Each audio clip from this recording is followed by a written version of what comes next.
Banyak orang minum baby aspirin setiap hari dengan harapan terhindar dari serangan jantung atau stroke.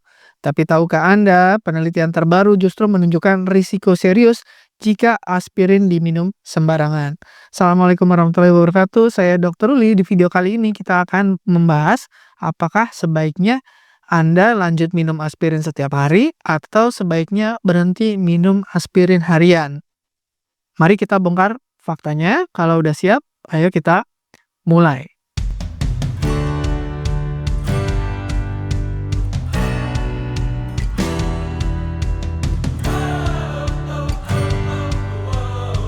Nah, pertanyaan pertama yang harus kita jawab adalah siapa yang perlu minum aspirin harian? Jadi banyak orang diresepkan aspirin untuk diminum setiap hari. Nah, siapa aja yang perlu? Yang jelas dari banyak penelitian dan penelitian terbaru tahun 2019 menyatakan yang pernah mengalami serangan jantung. Supaya apa? Supaya tidak berulang serangan jantungnya. Jadi orang-orang yang sudah pernah mengalami serangan jantung itu ada risiko untuk mengalami serangan jantung berikutnya. Jadi dengan aspirin, aspirin itu tugasnya mengencerkan darah, ya salah satunya supaya tidak ada penyumbatan. Nah, itu bagus sekali untuk mencegah serangan jantung yang berikutnya. Begitu juga dengan stroke. Jadi kalau Anda sudah ada riwayat stroke, lebih baik Anda tetap mengonsumsi aspirin harian untuk mencegah apa tadi? Penyumbatan, ya, gumpalan. Jadi kalau ada gumpalan nanti menyumbat, pernah stroke, ada risiko untuk berulang stroke-nya. Atau Anda setelah operasi bypass jantung untuk menghindari jangan sampai ada penyumbatan. Atau Anda pasca pasang ring jantung. Misalkan Anda terjadi penyumbatan, kemudian di bypass atau dipasang ring. Nah, di lokasi atau di tempat yang di bypass atau di lokasi di tempat yang ada ringnya, itu risiko untuk mengalami penyumbatan juga meningkat. Jadi supaya tidak terjadi penyumbatan di tempat itu, sebaiknya memang dikonsumsi secara rutin. Nah, tujuannya itu semua sama, mencegah jangan sampai kalau serangan jantung jangan sampai serangan lagi, atau stroke jangan sampai serangan lagi, atau yang sudah pasang ring jangan sampai terjadi penyumbatan di lokasi itu. Nah, aspirin itu kerjanya gimana? Dia bekerjanya di darah, bukan langsung ke jantung, bukan langsung ke otak, tapi di darah. Jadi supaya trombosit itu, ya, itu punya sifat untuk saling melekat, terutama kalau ada perlukaan atau ada plak. Nah, si aspirin ini tugasnya mencegah ya jangan sampai trombositnya ini menggumpal atau menjadi, bekuan gitu. Jadi supaya dia tidak saling menempel, itu aspirin sangat bagus dan bisa memperlancar aliran darah. Nah, kalau Anda ada risiko tadi pernah serangan jantung, stroke, ini sangat membantu sekali supaya tidak berulang. Tapi bagaimana dengan yang tidak? Nah, banyak orang nih sekarang mulai tren ngikutin, mungkin lihat di YouTube, di TikTok dan sebagainya, mulai minum aspirin. Nggak cuma di Indonesia, tapi hampir di seluruh dunia semua berusaha untuk jangan sampai saya serangan jantung atau stroke. Nah, tadi untuk orang yang sudah pernah stroke atau serangan jantung sangat-sangat bermanfaat. Nah, tapi gimana untuk yang belum? Nah, kebanyakan orang itu pernah dengar mungkin minum baby aspirin ya. Baby aspirin itu maksudnya dosis aspirin yang rendah, bukan baby untuk bayi. Jadi bayi dikasih aspirin, bukan ya. Jadi jangan salah sangka ya. Misalkan di Kanada itu banyak yang merekomendasikan sekitar 81 miligram. Di Inggris sekitar 75 miligram dan di Jerman sekitar 80 miligram. Di Indonesia itu kita banyak pakai 80 miligram. Ini tahun 2021. Untuk apa tadi? Tugasnya untuk mengurangi risiko serangan jantung kedua atau, stroke kedua atau yang ketiga gitu. Nah, tapi bagaimana dengan orang yang tadi tidak pernah serangan jantung, tidak pernah stroke sebelumnya, masih sehat-sehat aja ya, mungkin udah diabetes, udah hipertensi dan sebagainya. Nah, ternyata itu hanya sedikit mengurangi risiko serangan jantung, bahkan tidak signifikan. Ini penelitian tahun 2018.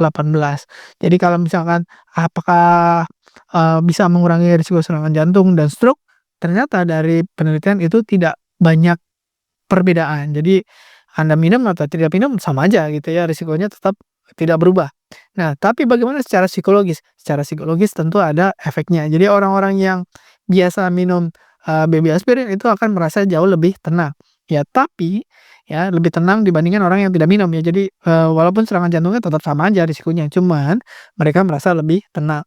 Nah, tapi ada tapinya nih, meningkatkan risiko perdarahan lambung. Yang namanya aspirin itu bisa meningkatkan risiko perdarahan lambung, terutama kalau Anda minumnya di saat perut kosong atau saat Anda, memang sudah ada masalah di lambung sebelumnya. Jadi, sebenarnya kesimpulannya, manfaatnya tadi tidak mengurangi risiko serangan jantung, ya, secara signifikan, tapi risikonya perdarahan lambung itu banyak terjadi. Jadi manfaat sama risiko tidak sebanding. Jadi kalau Anda harus memilih, silakan misalkan Anda, aduh kayaknya tidak mengurangi risiko, malah menimbulkan perdarahan lambung. Anda bisa stop minum baby aspirinnya, ya, karena tidak ada manfaatnya. Tapi kalau Anda sudah pernah serangan jantung atau stroke sebelumnya, diharapkan terus mengkonsumsi baby aspirin. Caranya gimana supaya tidak terjadi perdarahan lambung? Ya, makannya setelah ada makanan. Ya, minum obat aspirinnya itu setelah makan gitu untuk mengurangi risiko perdarahan. Gimana kalau terjadi perdarahan? Apakah tetap dilanjutkan? Ya, kita stop dulu sampai perdarahannya bisa berhenti, nanti bisa dilanjutkan lagi aspirinnya. Nah, tapi apakah risikonya sama manfaatnya lebih banyak mana? Manfaatnya jauh lebih banyak untuk yang sudah pernah serangan jantung atau stroke. Tapi yang belum pernah serangan jantung atau stroke, manfaatnya tidak besar dibandingkan risikonya gitu.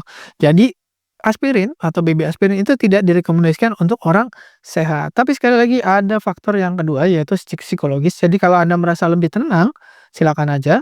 Ya, karena, kalau secara manfaat, mengurangi risiko serangan jantung enggak, tapi secara psikologis mungkin merasa lebih tenang, mau dilanjutkan juga silakan. Tapi hati-hati dengan efek sampingnya.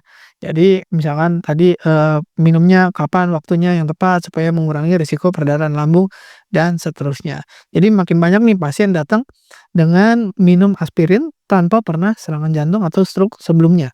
Nah, untuk pasien-pasien tersebut, kita akan kasih saran tadi tidak perlu dilanjutkan. Tapi kalau Anda pernah serangan jantung dan stroke sebelumnya, silakan dilanjutkan gitu karena tadi manfaatnya sangat besar. Penelitian tahun 2019, ya, Anda harus lanjutkan aspirin kalau Anda pernah riwayat serangan jantung, stroke, atau ada penyumbatan pembuluh darah di tempat lain, itu sangat-sangat membantu sekali. Tapi tidak untuk orang yang sehat tanpa riwayat penyakit. Tapi kalau saya pribadi melihat pasiennya juga, misalnya pasiennya, sangat cemas, anxiety gitu, setelah diberi informasi biasanya akan jadi lebih tenang, ya. Walaupun tanpa obat aspirin dia jauh lebih tenang, karena tahu, oh aspirin ternyata tidak mengurangi risiko serangan jantung, malah meningkatkan risiko. Dengan berkurangnya obat yang diminum, itu biasanya akan menambah, ketenangan juga. Jadi obat yang misalkan ada 5 atau 7 gitu, jadi berkurang 1 aja, aspirinnya misalkan, itu akan membuat pasien jauh lebih senang,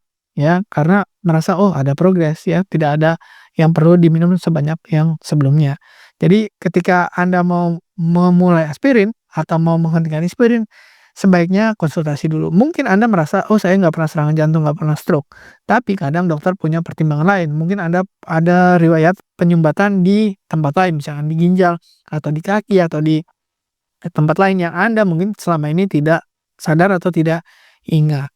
Nah, kira-kira begitu, apakah perlu Anda minum aspirin setiap hari atau Anda perlu berhenti menghentikan aspirin yang Anda minum tiap hari? Anda sudah tahu jawabannya. Terima kasih sudah menyimak, semoga bermanfaat. Saya Dr. Ruli, wassalamualaikum warahmatullahi wabarakatuh. Terima kasih telah menonton hingga selesai. Jangan lupa tulis pendapat Anda di kolom komentar. Saya Dr. Ruli dan saya sangat senang bisa belajar dan berbagi dengan Anda. Salam hidup sehat dan mulia. Jangan lupa tekan tombol like, subscribe, lonceng notifikasi, dan ikuti media sosial kami sehingga Anda tidak akan melewatkan ilmu berguna lainnya dari kami. Sampai jumpa di video berikutnya.